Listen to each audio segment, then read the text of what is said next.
You're listening to The Briefing, first broadcast on the 15th of May 2024 on Monocle Radio.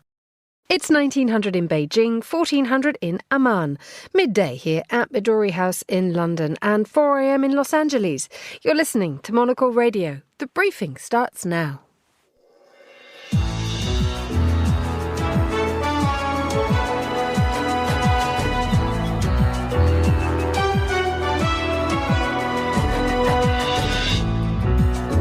Hello and welcome to The Briefing, coming to you live from Studio 1 here at Midori House in London. I'm Emma Nelson, and coming up on today's programme, Jordan says it's foiled a plot to stop weapons being smuggled into the kingdom.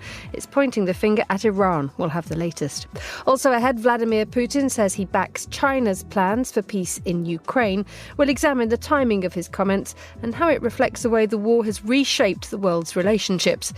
And a far-right politician in Germany has been fined for using a banned Nazi slogan in his campaigns. He claims it's an everyday saying. Is this a sign of a wider shift? Plus the business news, and we check in from the Croisette at Cannes. All that right here on The Briefing with me, Emma Nelson.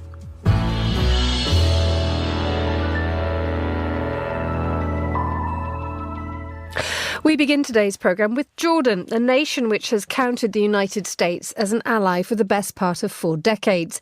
But having such close ties to Washington has its risks, and one of them has emerged today. It appears that the Jordanian authorities have uncovered a plot to smuggle weapons into the country. The weapons' intended destination is opponents of the ruling monarchy planning to carry out acts of sabotage. Well, joining me for more is Yossi Meckelberg, Associate Fellow with the Middle East and North Africa Programme at Chatham House. A very warm welcome back to Monocle Radio. Good afternoon, Yossi. Good afternoon. So this is a very, very complicated plot. It involves Iranian-backed militias in Syria sending weapons or trying to send weapons to the Muslim Brotherhood in Jordan that's linked to the Palestinian group Hamas. So could you please simplify this for us as best you can? Well, it's part of the story of the Middle East, of the transnational movements that's, part of the axis of resistance, and then try to undermine certain governments and regimes within the region that they see as allies, either with the United States, with Israel. And part of it is the nexus between Iran, the Muslim Brotherhood. Now, in this one, it's for many doesn't look like the natural one because Iran is mainly Shia and the Muslim Brotherhood are Sunni. But here are the commonality of interest here when it comes to undermine Jordan. That is an ally of the United States and signed peace agreement back in 1994 and connected to what's happening right now in the war in Gaza. So what exactly is believed to be the plot and who's behind it? So the question is what was the aim? The Muslim Brotherhood in Jordan to operate legally, actually, said that those weapons were supposed to reach the West Bank and in this way clear themselves, exonerate themselves from trying to unseat the king. Some others would argue, no, this is actually part of the plot of another plot. Now, Jordan, by plots to dispose the Hashemite kingdom almost since its foundation. So this is not new, and the most notable one is in 1970. This was actually by the PLO, what's known as Black September, when then the late King Hussein pushed the PLO to Lebanon, which created other issues. So that's the question, whether it's targeting the monarchy in Jordan. Bear in mind that most of the people that live in Jordan are Palestinians, or it was just en route. How much is this being connected with what is happening in Gaza at the moment, or is this just another chapter in a continued complicated saga? More the latter. And you see these transnational movements in the region, and weapons moved from Iran via Sudan, Iraq, to Syria, to Lebanon. This is an ongoing issue, the way that Iran builds its power. Actually, what Iran did a few weeks ago with direct attack in Israel is very uncharacteristic. The way that Iran prefers to operate and works for it strategically is to work through proxies.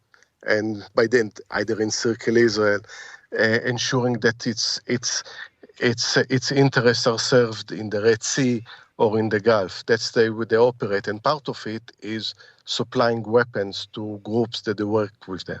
And the effect of destabilising Jordan, I mean, even the existence of the plot, will there be any repercussions for the way that Jordan is seen internationally? I think the strength in many ways of Jordan is geography, because it has borders with Syria, with Iraq, and with Israel, and none of these countries would like that one of them will have more influence than the other. So what keeps it together in many ways, beyond the monarchy itself, is that each country watches what the others are doing in order to destabilize it. I think it will send a message, those who would like to keep the monarchy intact and maintain stability, that they need to support the monarchy, but at the same, and King Abdullah, but at the same time to resolve a lot of the domestic issues that allows these movements to operate and prosper. Tell us a little bit about, I mentioned at the beginning of this that Jordan counts the United States as a major ally. Just explain to us how close they are, because the trade ties are huge as well as the military ones, aren't they? It's on all levels, political, diplomatic, economic and military, sharing intelligence. Again, I won't be that surprised that this cache of weapons was found as a result of intelligence cooperation between the United States, Jordan and probably Israel, that are watching this movement, because there is a strong interest to keep Jordan as it is and not let any of the extreme movement, whether it's the Muslim Brotherhood, whether it's we are talking about Hamas that's present in Jordan, another movement, and by that actually helping Iran to create almost geographical contingent between Iran, Iraq, through Jordan to Syria and then Lebanon. And Jordan's position when it comes to the war in Gaza. Jordan it's a complicated relationship that the country has with Israel, but because there is also a certain degree of support for a Palestinian state by the Jordanians, isn't there? Yeah, because most of the people who live, the residents of Jordan, whether citizens or refugees, are Palestinians.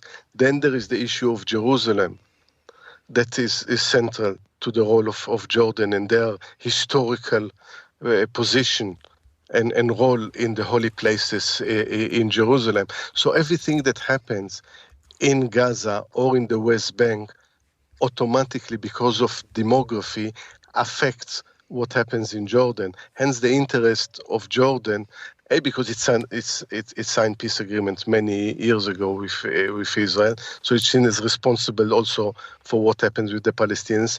B, because it affects their brethren in Jordan, and as a result, the demand for Jordan to take a clear position vis-à-vis what happens in Gaza or in the West Bank.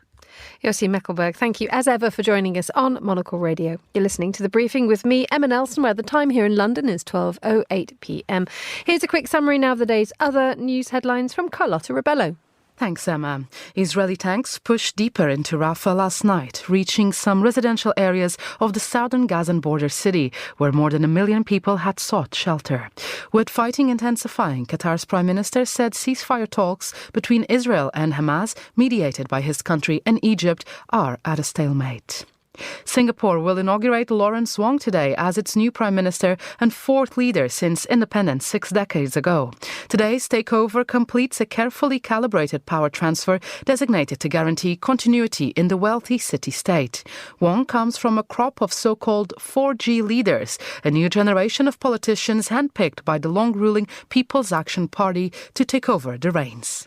And Japan welcomed more than 3 million visitors for a second straight month in April, setting the stage for a potential record year for tourism. Arrivals in April were up 56% from the prior year and 4% higher than in 2019, before the COVID-19 pandemic shut global borders. Those are today's headlines. Back to you, Emma. Thank you very much indeed, Carlotta. 12:09 here in London. Time for business news. Joining me from Bloomberg is Ewan Potts. Good afternoon, Ewan. Hello, Emma. The Chinese government is doing something quite radical in terms of deciding what to do with unsold homes in the teeth of a property crisis. Yeah, a Bloomberg scoop on some plans under discussion in Beijing. China is considering a proposal to buy millions of unsold homes across the country. Now, Beijing has already experimented with several pilot projects to clear all the excess inventory in the housing sector with the help of state funding. But this latest plan would be much, much larger in scale. And we've talked on the show before about the enormous problems of China's highly indebted property market. The sheer weight of debt and the level of unsold homes, currently near an 8-year high, is just so large. It's something which worries not just top officials in the Xi administration, but it's of concern because of the contagion risk to investors outside China as well. A property meltdown could, by some estimates, put 5 million people at risk of unemployment or much reduced incomes. And tackling it is, unsurprisingly, a key priority for Beijing, which has already put a number of measures in place already. But this would be one of the most ambitious attempts yet. Local state-owned enterprises would be asked to help purchase unsold homes from distressed developers at steep discounts, and they'd use loans provided by state banks to do that. Many of the properties would then be converted into affordable housing. Now, the plan's still being developed and Beijing isn't commenting for now. But if it goes ahead, the scale of this proposal is really quite something. One analyst told us that more than $270 billion of investments would be needed to address the problem. And let's stay with China. We were talking about tariffs yesterday and the fact the United States is imposing or seeking to impose fresh tariffs on products such as like electric vehicles. What's been the reaction from Beijing?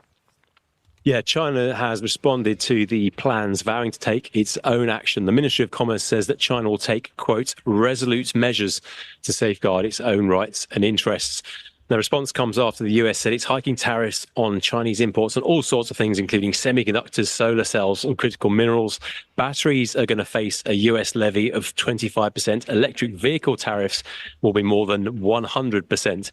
The announcement was a combination of a review into tariffs put in place by Donald Trump, none of which have been rolled back. China's called the additional tariffs political manipulation, with the move coming ahead of those US elections due later this year. In a briefing, the Chinese embassy said that accusations of overcapacity were a false narrative aimed at hindering the country's economy. The spokesman said that the manufacturing sector in China is simply more competitive, innovative and efficient.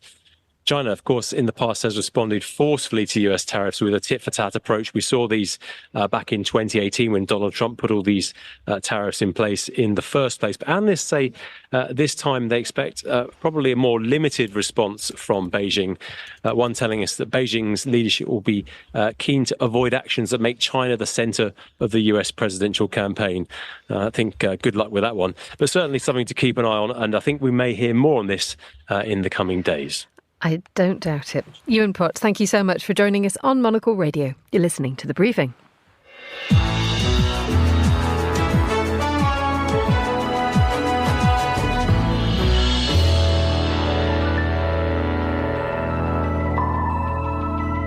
Now, in a sign of the enduring alliance between Russia and China, President Vladimir Putin says he fully backs Beijing's plan to bring about peace in Ukraine. His comments come on the eve of President Putin's second visit to China in just 6 months. And joining me now to discuss it is senior lecturer in international politics at Aberystwyth University and Russia specialist Jenny Mathers. A very good afternoon to you, Jenny.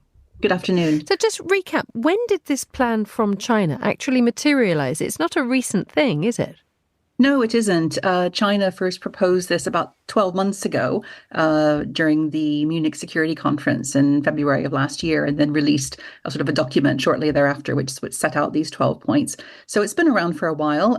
What's relatively new is that last week when Xi Jinping was meeting with Olaf Scholz in Germany, they discussed, the war in Ukraine, and Xi Jinping issued a few more sort of principles, which were rather pointed towards, for example, the West not pouring fuel on the flames, i.e. not providing weapons and ammunition to Ukraine. So I think this tilted the principles a little bit further in Russia's favor. Indeed. And the comments from Vladimir Putin, I think they appeared on the Kremlin website, has this sort of this sort of feeling that he's trying to mollify the situation. I'll quote, "We've never refused to negotiate," says Putin. "We are seeking a comprehensive, sustainable and just settlement of this conflict through peaceful means.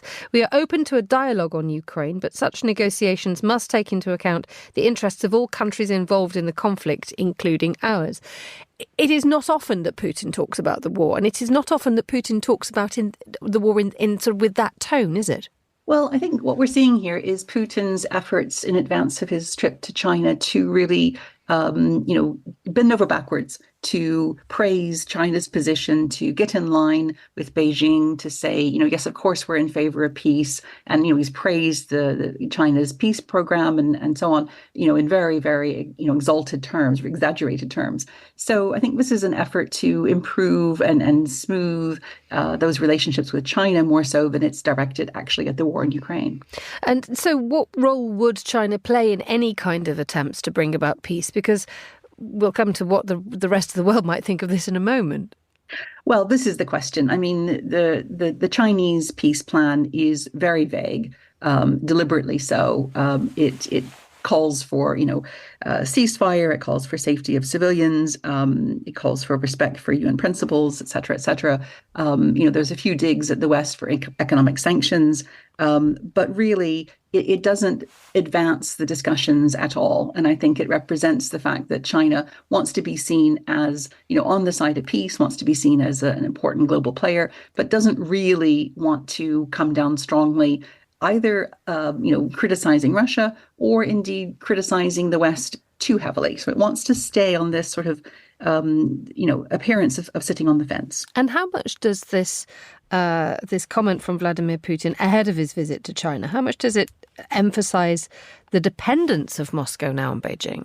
Oh, it definitely does. And it's very obsequious. This and some comments made by the foreign minister, Sergei Lavrov, elaborately praising the Chinese for their insights and so on into this war. It's another way of saying to China, you're so important. You're our best friend. We really need you. We want to stay on the right side of you. And clearly Russia needs desperately to stay on the right side of China. China is Russia's major supporter in the international community. It's a huge source of revenue in terms of buying Russian energy, but also supplying really vitally needed spare parts, which Russia is almost certainly using to sort of fix its weapons. And looking more widely at the reaction from the rest of the world, I mean, it's not long actually that Xi Jinping was talking about his principles for achieving peace in talks with the German Chancellor Olaf Scholz. But we now have this moment, don't we, where the Ukraine war has seemed to have crystallized lines and divisions across the world now, which could well be in place for decades.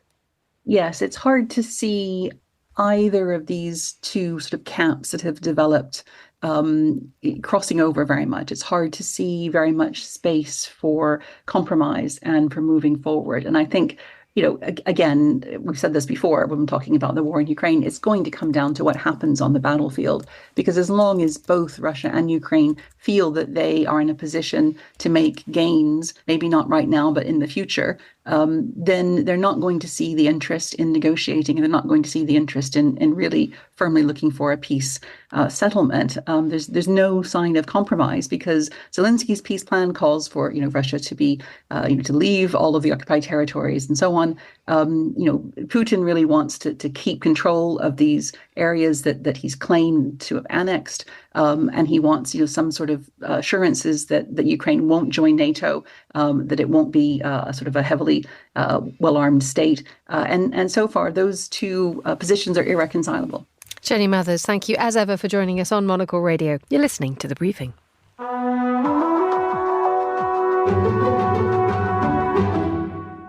Now, a member of Germany's far-right Alternative für Deutschland party has been fined for using a banned Nazi slogan.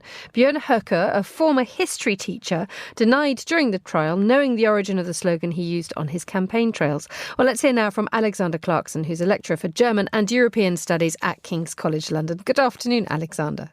Hi. Welcome to the programme. Now, so this dates back to 2021 when he said at a rally in Saxony-Anhalt, everything for our homeland, everything for Saxony-Anhalt, everything for Germany.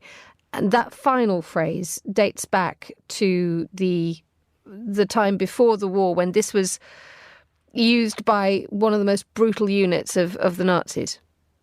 Yes, it was used by the Sturmabteilung, which was literally the brown shirts. It was the paramilitary force that both protected the party's interests, but also attacked political opponents, also ethnic and religious minorities across the country, to impose control of the streets.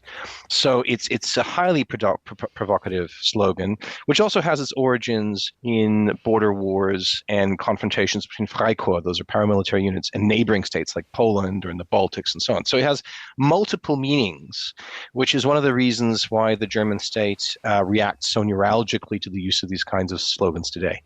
Just tell us a little bit more about what Herr Höcke was saying in terms of what his reasons for using it. He said it was an everyday saying. How correct is that? That all depends on context. I mean, if you say Alles für Deutschland while watching a football game and hoping that Germany beats England in a World Cup situation, you're not necessarily going to get prosecuted. If you place that statement in the broader context of a speech in which Höcke is making claims about, say, migration or the position of the communities, or using quasi-violent language towards other political opponents, which he frequently does, then that is increasingly placed in the framework of what are known as Volksverhetzung laws about the incendiary provocation of the population, if you want to translate that. And those laws have been around since the constitution was formed of the modern German state in 1949, or the West German state, now the modern German state. So Höcke knew exactly what he was doing. He knew exactly what points he was provoking, and he knew exactly what kind of trouble he was liable to get himself into. But this enables both to stoke his base as well as place himself as a figure that is the leader of the most radical wing of this nationalist far-right AfD party. And is there also the sense that there's an attempt here to normalise what is generally considered to be unthinkable? Yes, I think that that's been part of this general strategy, not just going back to Björn Höcke, but other figures on the German and Austrian far-right like Martin Sellner and other activists who have, for example, tried to normalize other terms like the term remigration, which is effectively a code word for the mass expulsion, not just of migrants, but of people who have become German citizens and are, according to the views of the far-right, of the wrong racial or ethnic or religious categories. And the Alles für Deutschland slogan also has, again, this sort of, it plays back to the irredentist goals of German nationalist movements. So a lot of people who are close to the AfD or in the AfD, for example, have not accepted the fact that Germany after the Second World War had to give territory or had lost territory to Poland in places like Silesia and East Prussia.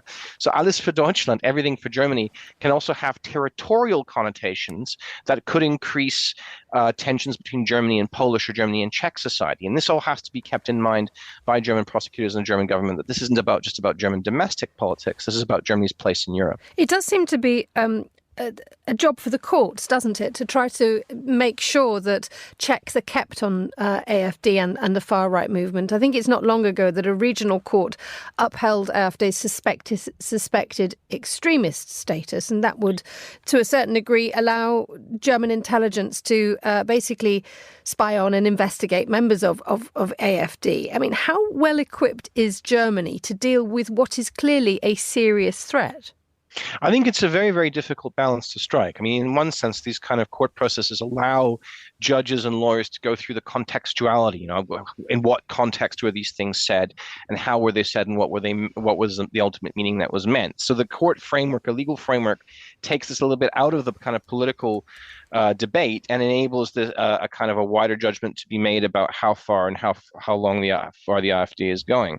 But it's a very, very difficult process. Before the AfD's rise, these kinds of parties were largely at a regional level, but these milieus, these communities or social groups, they were always a substantial part of German society going back to the Second World War. This never disappeared. But this now happening on the level of national politics makes it much more delicate. A balance has to be found between bringing this under control and limiting the provocative danger of many of these processes without alienating a lot of voters that might feel to be under attack and might actually double down on their support on the far right rather than being reintegrated into democratic politics of the country. Alexander Clarkson, thank you for joining us on Monocle Radio. You're listening to The Briefing.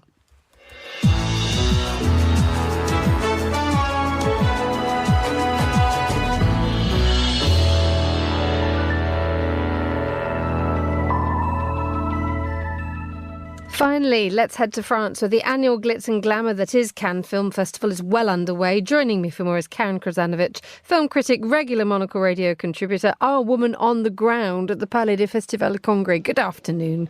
Good afternoon. Bonjour, Karen. How's it going? Are you having a terrible time? It's raining. Okay. But luckily we're prepared because we've been wet before, so it's fine. A woman just walked past me wearing full evening wear, and it is just past noon, so just past 1. Anyway, yes. Do you know what she's doing, or is it whether she's just doing that for giggles? Okay, when you come and see something at the Grand Théâtre Lumière, which is the big main theater in the Closet, they tell you to appropriate dress. Now, they generally mean at the 7 p.m. screenings, not at the 8 o'clock ones, but people like to dress up anyway. I mean, there's been a little bit of selfieism on the red carpet, which is frowned upon hugely now. And you can be thrown off the carpet, actually, if you do it. But I think people just really like dressing up. And I'd love to know what's in the Krasanovic suitcase then. Do you have the glitch? I've got an old Bendalisi that I've been wearing since the 90s. It still fits and looks great, so I just wear that. So pleased to hear it. Well done, Karen. Right, okay, let's leave your dress code to one side and tell us what's been going on apart from people dressing up for lunch. Wow, yeah. Well, the festival seemed to gear up quite slowly. It's starting to get more and more busy now. And everybody's looking forward to Megalopolis. Now, the fact that we've just been sent an embargo warning about it kind of leads me to believe, I've heard mixed things about it, but it's still the hottest ticket so far of this part of the festival. Granted, it's only the second day.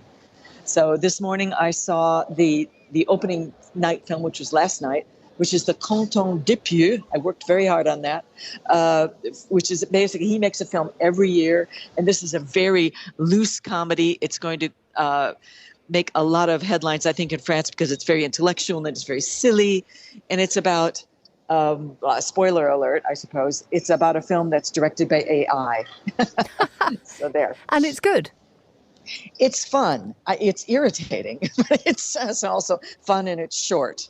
And it's got Léa Seydoux and some wonderful performances and surprises. And it's something that people can giggle at because it's all about being woke. That's really what it's all about. Marvellous. Why is it irritating?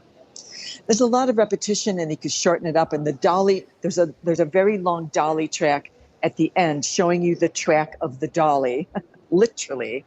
And it just goes on for way too long. And the strange thing about this is that I feel that I've seen a Woody Allen movie. This is a very, very Woody Allen, only in French, tongue firmly in cheek. So it's quite watchable and frothy, but it's also irritating. Excellent. I love that balanced view. Let's move on to some other stuff that's happening. There is a very American feeling to this year's festival, isn't there? Yes. Why is that? Yes. It's a good question. Why not? Even though there are a lot of French filmmakers, and certainly Cannes has a lot of international films, and there's hundreds of films here to see. For some reason, the Americans always make everybody excited. And I think it's because maybe not so many come here because it's a trip for them. Unless, of course, they're coming for the BAFTA TVs or something, and maybe they're close by. But Meryl Streep is doing a press conference, and it's just massive. You just couldn't get near the place. And then Kevin Costner has got his first part of his 3-part trilogy here. Everybody's frothing at the mouth for that. And it's just, I think it's just the old-time glamour they're trying to capture. What are you looking forward to this afternoon? Megalopolis, definitely. There's also a French movie that I've been fighting to get a ticket for, which is called Wild Diamond. Let's hope that that's going to be a good one. And also tonight is Furioso on the red carpet. Karen Krasanovic in Cannes, in the rain. Thank you so much for joining us on Monocle Radio. And that's all the time we have left for today's edition of The Briefing. The warmest of thanks to all my guests and to the producer, Paige Reynolds. Our researcher was George Ruskin. Our studio manager was Lily Austin. The Briefing's back tomorrow at the same time. But for now, from me, Emma Nelson, goodbye. Thank you very much for listening.